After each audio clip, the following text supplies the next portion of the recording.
All right. So if you don't mind starting by stating your name and your job title. Sure.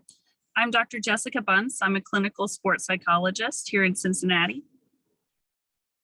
All right. So the first question is, how can anxiety affect teenagers and how can it affect their behaviors? So, some of the biggest things that I notice with anxiety in teenagers, it may manifest a little bit differently than when they're younger kids. So, for example, younger kids tend to be scared of things like monsters or being away from parents or, you know, the dark. But a lot of times, like for teens, it tends to be a bit more subtle. It can show up as avoidance or it can show up as irritability. Sometimes anxiety can show up as low confidence um, or a lot of worries. And a lot of those worries can vary. Sometimes it's based on like worries about how viewed by other peers, about performance. Sometimes it can be worries about mistakes or, fear of failure. Those, it can look that way. And there's a combination of mental and physical symptoms of anxiety that teens can show. And sometimes it can be, like I said, with physical, it could be like shakiness or upset stomach. It could be racing thoughts or rapid heart rate, breathing changes, that kind of thing. Yeah, okay. When I was in my meeting with the coach I was interviewing, he said that before the game, like one thing that got brought up was how like anxiety and excitement can be like mistaken for one another. And like Yes. before a game, like what they try to do is like remind them like try to get them on the page of like it's excitement instead of like anxiety. So it has like kind of like a better narrative to it and like Oh, you're for not just sure. about like you're not thinking of it as like a bad thing. Right. Exactly. The body naturally will have adrenaline response to gearing up for performance, and that can often be confused uh, with fear. The chemicals that are released in the body are similar, whether it's anxiety or excitement, and so that's why a lot of times people can get those two things confused. Sometimes those feelings can be really uncomfortable. Like I've had athletes who feel like they're going to throw up before a competition, or feel like they can't. They're so shaky they can't shoot a free throw or something. And so I agree with that coach where if you change the conversation from, this is a bad thing to this is your body getting ready. And if you learn how to work with those reactions and view them in a helpful way, you actually can channel that and harness it. Yeah, yeah, that was something cool that got brought up that I've never really thought of before, and I was wondering what you had to say on it. So, number two, how can anxiety affect the performance in the athletes?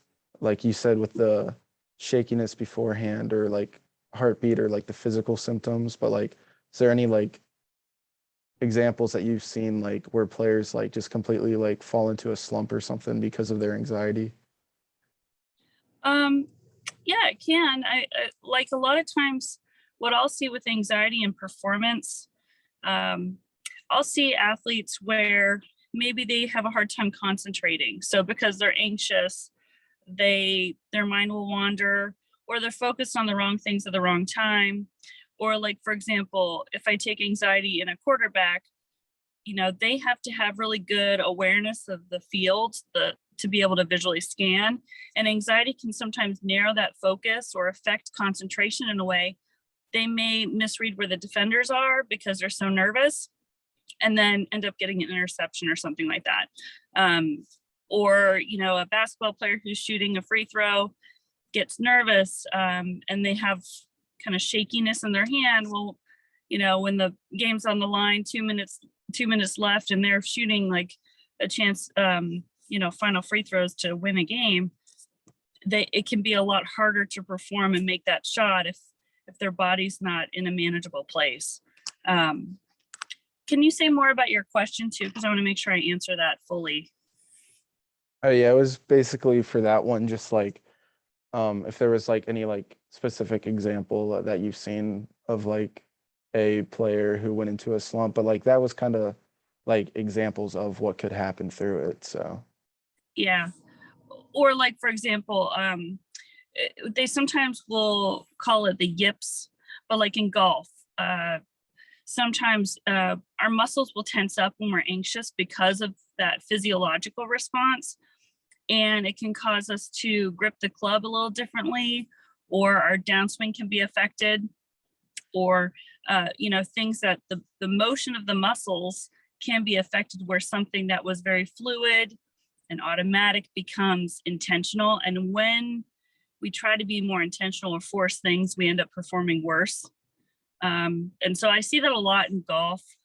Golf is a game you play between the ears a lot of times. yeah, And there's definitely. a lot of downtime. So it depends on the sport too, because if there's a lot of downtime where an athlete has plenty of time to get in their head, you have to plan for that. You have to support them in figuring out how to use that time constructively so it doesn't disrupt the flow of the game and the flow of their performance. Yeah, that's a good point because I didn't think about how like it could be different for like different sports depending on the downtime in between plays Mhm. and stuff like that.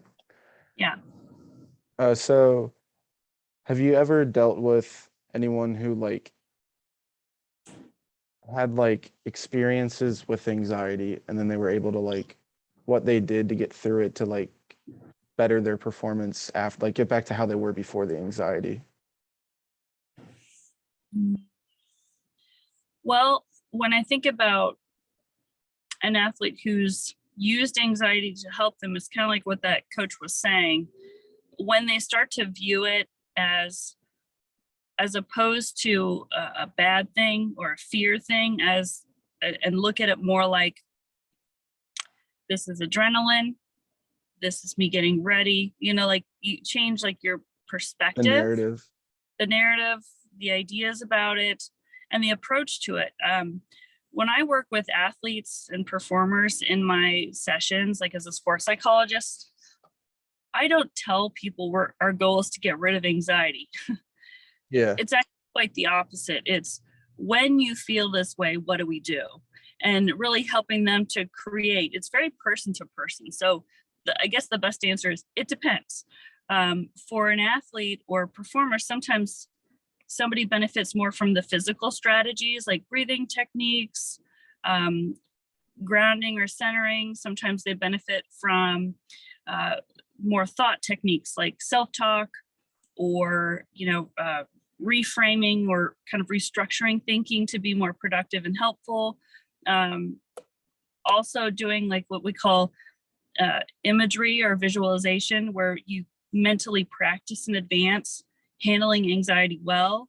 So sometimes I've seen it where using different tools depending on the person can really help. Like, for example, a lot of athletes have never been to certain competitions ahead of time. And so sometimes they can mentally practice like what it might be like in a certain like facility, or at a certain type of competition like state meets, or nationals, or things they've never been to before, but they might feel more anxious about, and help them practice in advance. So I see that being very helpful sometimes. Yeah, that makes a lot of sense, especially with the whole concept of like doing the new stuff and you can't like it's not something you're used to and have done before, seen yourself do Yeah. before. Now I see a lot of anxiety with return from injury.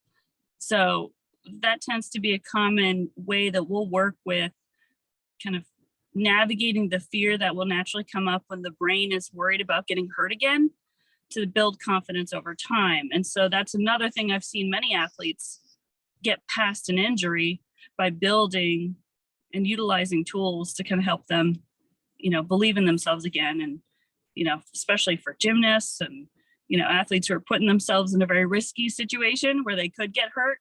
I see that a lot in football post-concussion, when they're getting back on the field for the first time in a while, Yeah. or after ACL surgeries and stuff like that. It takes a bit.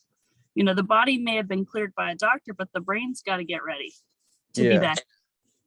So they may naturally have some anxiety just from being back in a scenario where they got hurt before. And then like on that topic, do you think like if someone with like bad anxiety going into the game, like that might possibly put them at like a bigger risk to get injured in the game, whether it's like they're not all there or they might miss a step that could like put them in harm's way, especially in football or a sport like that? In my mind, absolutely. What happens with anxiety is athletes tend to hesitate or lock up or not go full out. Like, let's say doing a tumbling pass, if I'm anxious and I don't go all out, or I pull out of a trick, sometimes I can actually put myself at higher risk of getting hurt. Does that make sense? Yeah, yeah. Because I was just thinking about that because like it just made sense. Like when I remember when I was in like eighth grade, I had like problems with my knees, and like obviously there's nothing like to back it up or anything, but it would just seem like at the time, like the more I would like worry about it, like the more it would bother me. And I think part of that was just because I was thinking about it so much, but also just kind of Yeah. like putting more, I don't know, like kind of like a relation of thinking about it more and maybe putting more pressure on it or turning it a certain way or something like that. Yeah, I definitely think the more we pay attention to pain, the more we tend to feel it. I'm gonna adjust positions here. The sun was like getting in my face. So the more that we pay attention and scrutinize an injury, the more we feel the pain. And so I do think that there's a component to that for sure. All right, yeah. And then one final question.